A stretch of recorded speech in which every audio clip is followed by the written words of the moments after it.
caro, muito caro. Você vai ao supermercado e leva um susto. No posto de gasolina é a mesma coisa. O botijão de gás já nem cabe mais no orçamento de muitas famílias. A inflação bate forte no bolso. E quanto menor a sua renda, mais você sente a alta dos preços, numa lógica cruel para um país em que usar lenha para cozinhar voltou a ser comum. Ficar na fila para ganhar osso ou resto de carne também. Um país que vê a população de rua das grandes cidades aumentar por causa da crise.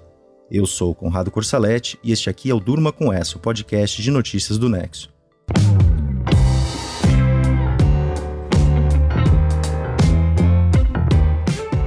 Olá, eu sou a Aline Pellegrini e estou aqui com o Conrado para apresentar esse podcast que vai ao ar de segunda a sexta, no fim da tarde, início da noite, sempre com notícias instigantes que podem continuar a ecoar por aí.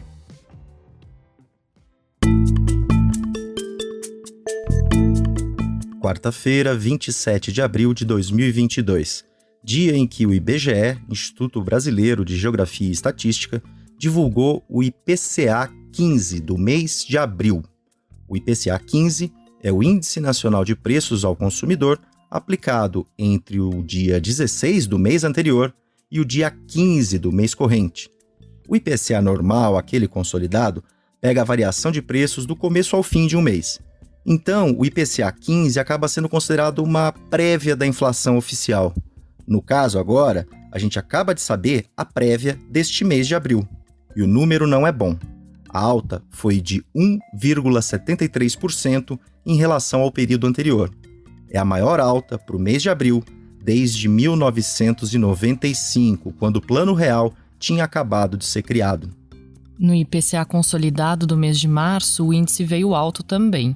O aumento foi de 1,62% em relação ao período anterior. Foi a maior alta para o mês em 28 anos.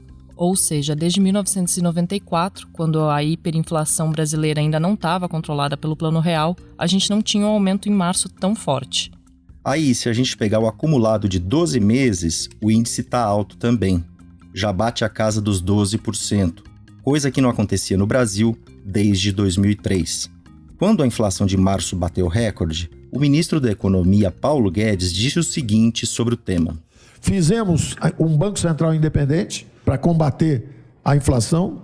Dissemos o tempo inteiro, antes que essa alta de preços setorial e que era material de construção, alimentos, antes que isso virasse uma inflação generalizada, nós tínhamos o Banco Central para tentar travar essa onda de reajustes. Ora, os bancos centrais no mundo inteiro dormiram ao volante. A inflação acabou virando um fenômeno mundial, mesmo que o nosso Banco Central tenha feito a parte dele, porque ele se moveu antes, ele foi o primeiro a se mover, já colocou o juro no lugar, os juros estão até relativamente elevados em termos reais, mas a inflação mundial está aí. E nós vamos combatê-la e vamos vencê-la também. No Brasil, pelo menos, eu estou convencido que nós vamos derrubá-la antes até do que várias nações avançadas. Tem alguns pontos da fala do Paulo Guedes que vale explicar. Ele cita aí a ação do Banco Central brasileiro que, desde o início de 2021, ganhou mais autonomia em relação ao governo. É um órgão que atua para tentar controlar a inflação. Essa atuação se dá pelo aumento dos juros básicos, a taxa Selic. O Banco Central vai lá, aumenta os juros, impacta o valor do crédito, o consumo diminui e, com a redução da demanda, os preços tendem a desacelerar. O Banco Central do Brasil vem aumentando os juros desde março de 2021 até os atuais 11,75% ao ano. Os Estados Unidos, a maior economia do mundo, por exemplo, começou a aumentar os juros somente agora em 2022. No Brasil, já naquele momento, março de 2021, havia uma disparada de preços. E não era só por causa do cenário internacional, com a retomada econômica da China e o reaquecimento dos mercados no momento em que as cadeias de produção estavam ainda bagunçadas por causa da pandemia de Covid-19. A economia brasileira estava cercada de incertezas, com o governo investindo contra o teto de gastos e buscando espaços no orçamento público. O próprio Banco Central afirma que o descontrole das contas públicas no governo do presidente Jair Bolsonaro tem ajudado a pressionar os preços no país. O entendimento é que essas manobras de furar o teto de gastos elevaram o risco de se colocar dinheiro no Brasil. E se isso acontece, a tendência é que investidores estrangeiros tirem recursos do país, ou então deixem de entrar com dólares. Assim, a tendência é que haja uma saída de moeda americana do Brasil, o que significa uma desvalorização do real frente ao dólar. O câmbio mais alto tem reflexos para a população. Os produtos importados ou bens que são cotados em dólares ficam mais caros, como petróleo, por exemplo. Daí vem, então, um impulso de alta de preços no Brasil. Isso aconteceu, aliás, ainda em 2021, como a gente já disse. O dólar alto foi um dos fatores que ajudaram a puxar para cima os preços no Brasil. O resultado do IPCA 15, agora de abril, foi movido principalmente pelos combustíveis, que foram afetados pelo mega aumento anunciado pela Petrobras em 10 de março. A alta afetou também o botijão de gás e o gás encanado. Outros produtos que ajudaram a puxar os preços para cima foram alimentos como tomate, leite longa-vida, cenoura, óleo de soja e pão francês. A gasolina, inclusive, subiu pela segunda semana seguida e acaba de bater um novo recorde de valor nominal. Segundo dados da ANP, a Agência Nacional do Petróleo, Gás Natural e Biocombustíveis, o preço médio do litro da gasolina ficou em R$ 7,27 entre os dias 17 e 23 de abril. É o maior valor nominal desde que a ANP passou a fazer esse levantamento em 2004. E se a gente descontar a inflação, ou seja, se corrigir direitinho os preços ao longo dos anos, a gente ainda assim está passando por um período em que o brasileiro nunca pagou tanto por um litro de gasolina, levando em conta a série histórica.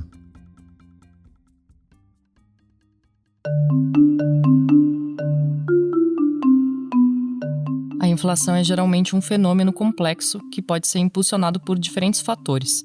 Ela pode se espalhar pela economia em diferentes intensidades, atingindo perfis variados de produtos e consumidores. O aumento de preços também pode ter diferentes motivos por trás dele a depender da época e pode ter remédios diferentes. Os governos podem ter diversos graus de responsabilidade sobre o fenômeno, a depender do momento. Existem fatores externos. Por exemplo, o desarranjo nas cadeias globais por causa da pandemia, os fenômenos climáticos que prejudicam a produção agrícola e o aumento do preço do barril do petróleo por causa da guerra da Ucrânia, algo que pode pressionar os preços no geral. E existem os fatores internos, como a variação no câmbio, o descontrole nas contas públicas e decisões como a política de preços da Petrobras, que leva em conta o preço do barril do petróleo negociado em dólar no mercado internacional. No governo da ex-presidente Dilma Rousseff, por exemplo, a Petrobras segurava o preço dos combustíveis para evitar aumentar demais a inflação, numa medida controversa, que impactava o desempenho da estatal. No Brasil, um país bastante desigual, o fenômeno da inflação afeta especialmente a população mais pobre. Porque é assim, para quem tem mais renda, a proporção do que é gasto no consumo em relação ao dinheiro total que essa pessoa recebe é bem menor do que a proporção do que quem tem menos renda gasta. No geral, quanto mais pobre a pessoa é, mais ela sente o peso da inflação. É importante ainda não olhar apenas para o índice. O Brasil está com um fenômeno de aumento da inflação e de diminuição de renda. O desemprego está caindo aos poucos, mas quem consegue uma vaga de trabalho normalmente está lidando com uma vaga precária, uma vaga informal, e na qual essa pessoa ganha menos. A combinação entre inflação alta e renda baixa está levando a mudanças nos comportamentos de consumo da população brasileira. Um exemplo é o crescimento de relatos de compras coletivas em atacado. Nesses arranjos, grupos de pessoas se juntam para comprar em grandes quantidades e aproveitar preços mais baixos. O perfil dos produtos comprados também passa por mudanças. Em 2021, o consumo de carne vermelha foi o menor jamais registrado, segundo a CONAB, a Companhia Nacional de Abastecimento, ligada ao Ministério da Agricultura. A substituição acontece ainda em itens básicos, como um botijão de gás de cozinha, por exemplo. O preço médio do botijão de 13 quilos chegou a R$ 113,66 na semana dos dias 10 a 16 de abril, segundo dados da ANP. Aí muitas famílias de menor poder aquisitivo se veem obrigadas a cozinhar com lenha e álcool, se sujeitando a um maior risco de acidentes. Um estudo da Tendências Consultoria, publicado pelo jornal Valor Econômico nesta semana, prevê que a participação das classes D e E no total de domicílios brasileiros deve fechar o ano de 2022 em 50,7%, um índice maior do que 10 anos atrás. O estudo considera como classe D e E os domicílios com renda mensal de até R$ 2.900. Enquanto 2021 mostrou a realidade da fila do osso, com pessoas esperando para ter acesso a restos de carne para ter o mínimo que comer, 2022 vem escancarando uma tragédia social nas ruas de grandes cidades. Uma pesquisa do Instituto Datafolha, publicada agora em 13 de abril, mostrou que 8 de cada 10 paulistanos e cariocas dizem ter percebido aumento na população em situação de rua nas capitais de São Paulo e do Rio de Janeiro. Em São Paulo, um censo com moradores de rua já tinha detectado um aumento de 31% dessa população em 2021 na comparação com 2019. Especialistas na área de assistência e movimentos que lidam com a questão, ouvidos pelo jornal Folha de São Paulo, estimam que a população de rua na maior cidade do país já ultrapassa o número de 40 mil pessoas. A pandemia de Covid-19 teve um impacto brutal nas economias como um todo. As medidas de isolamento social necessárias para conter a transmissão do vírus e evitar uma matança ainda maior do que aquela que a gente viu por aqui desaceleraram as atividades. Agora, no momento de recuperação, o governo ressalta a retomada do Produto Interno Bruto, mas as perspectivas não são nada boas. Um relatório do FMI, o Fundo Monetário Internacional, divulgado em 19 de abril, mostra que o PIB nacional deve crescer 0,8% em 2022. O Brasil está com uma das piores perspectivas de crescimento para o ano entre os países do mundo. O mesmo acontece com as projeções para 2023. Numa entrevista recente para o Nexo, o Luiz Carlos Delorme Prado, que é professor do Instituto de Economia da Universidade Federal do Rio de Janeiro, disse que o cenário projetado à frente nada mais é do que uma continuidade da trajetória econômica fraca do Brasil. Uma trajetória fraca anterior à pandemia, aliás. Segundo ele, o Brasil tem um processo de estagnação sem nenhum horizonte de saída. Isso porque não tem uma estratégia de política econômica autossustentável. Essa é uma visão compartilhada por outros economistas. O Antônio Carlos Alves dos Santos, professor de economia da PUC de São Paulo, disse também para o Nexo que o Brasil atual tem uma política econômica errática, em que não há clareza sobre as intenções estratégicas do governo do presidente Jair Bolsonaro. Ora, o governo sinaliza medidas liberais e de austeridade, ora segue uma linha intervencionista. Abre aspas para o Alves dos Santos. O que nos falta é uma política econômica minimamente coordenada, com alguma racionalidade, seja numa linha liberal ou numa linha desenvolvimentista. Fecha aspas. O Brasil, segundo esses economistas, acabou virando um país de incertezas, não apenas políticas, mas também econômicas. Mas existe aí uma certeza, segundo Delorme Prado, da UFRJ. A gente dificilmente vai sair dessa situação para crescer de forma sustentada sem resolver a questão da distribuição de renda, sem resolver o fato de o Brasil ser um caso extremo de desigualdade.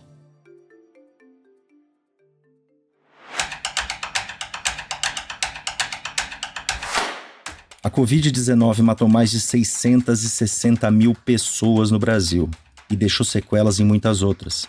A saúde mental entra nessa conta. A Mariana Vick, redatora aqui do Nexo, está escrevendo sobre um estudo relacionado ao tema. Mariana, o que mudou no quadro de depressão na pandemia? Segundo a pesquisa Covitel, que foi publicada nesta quarta-feira, os diagnósticos médicos de depressão cresceram 41% no país entre o período pré-pandemia e o primeiro trimestre de 2022. Enquanto em 2019, 9,6% dos entrevistados por essa pesquisa disseram ter depressão, agora são 13,5%. Os dados mais recentes são baseados em 9 mil entrevistas feitas por telefone com brasileiros adultos de todo o país. A pesquisa foi feita pela Universidade Federal de Pelotas em parceria com uma organização internacional. O estudo, que é feito há anos no Brasil, serve para mapear a incidência de doenças crônicas não transmissíveis, como é o caso da depressão. E Mariana, o que explica o aumento de diagnósticos? Eu conversei com a Luciana Sardinha, uma das coordenadoras do estudo, e ela disse que a mudança nas nossas vidas na pandemia justifica isso.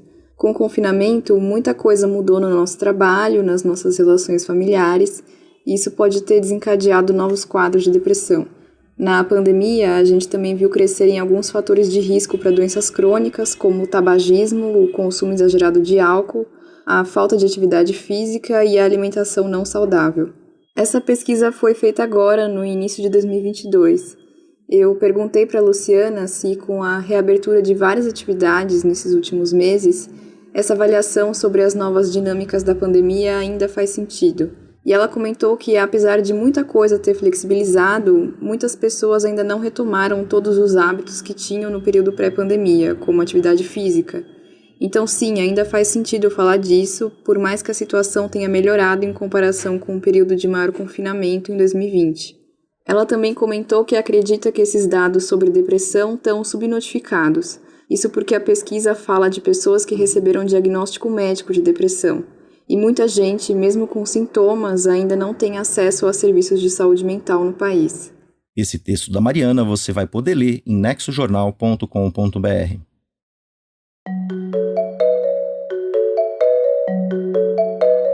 A Rússia anunciou o corte de fornecimento de gás para a Polônia e para a Bulgária, e a União Europeia tenta reagir à medida. Quem comenta o tema é o repórter especial João Paulo Charlot. Olá, ouvinte. Olá, amigos do Durma com essa. O corte do fornecimento de gás natural russo para a Polônia e para a Bulgária, 2 países membros da União Europeia, prejudica uma parte importante da matriz energética desses 2 países e acirra as disputas econômicas ligadas à guerra na Ucrânia. Desde o início do conflito, a economia é uma arma de guerra nessa disputa. Os Estados Unidos e as potências europeias já aplicaram um total de quase 5.000 sanções contra o governo, empresas e cidadãos da Rússia desde que o país comandado por Vladimir Putin invadiu a Ucrânia em 24 de fevereiro. Apesar disso, o mercado de gás estava relativamente intocado. A Rússia responde por 40% do consumo energético da União Europeia e cortar essa corrente é algo que traz prejuízo para os 2 lados. Por isso, apesar das ameaças, nada de concreto tinha sido feito. O corte do fornecimento russo para poloneses e búlgaros cruza uma linha vermelha e muda completamente essa questão. Esta quarta-feira, a presidente da Comissão Europeia, Ursula von der Leyen, disse que o corte de gás russo é inaceitável e Moscou não é mais um provedor confiável do produto. Para mitigar os efeitos, os demais países da União Europeia estão redirecionando parte de seus estoques para a Polônia e para a Bulgária. Mas essa é uma resposta emergencial, não é uma solução definitiva.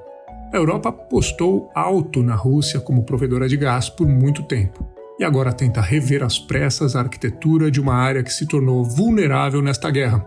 Há outras fontes de gás no mundo, como os Estados Unidos, mas o produto que chega de navio precisa passar por reprocessamento na Europa para ser reutilizado, e esse processo depende de usinas de conversão que ainda não foram construídas. Outra alternativa é acelerar a chamada transição verde, aumentando a participação das energias eólica e solar na matriz europeia, mas isso leva tempo. As metas europeias apontam para 2050, num cenário em que falta gás agora.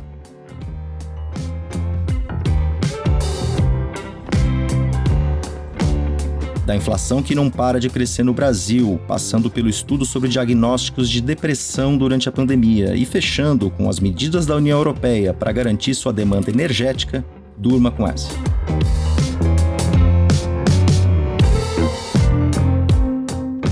Com roteiro de Conrado Corsaletti, colaboração de Marcelo Rubissec, produção de Aline Pellegrini, participações de Mariana Vick e João Paulo Charlot e edição de áudio de Roberto Soares, termina aqui mais um Durma com essa. Amanhã a gente volta. Até!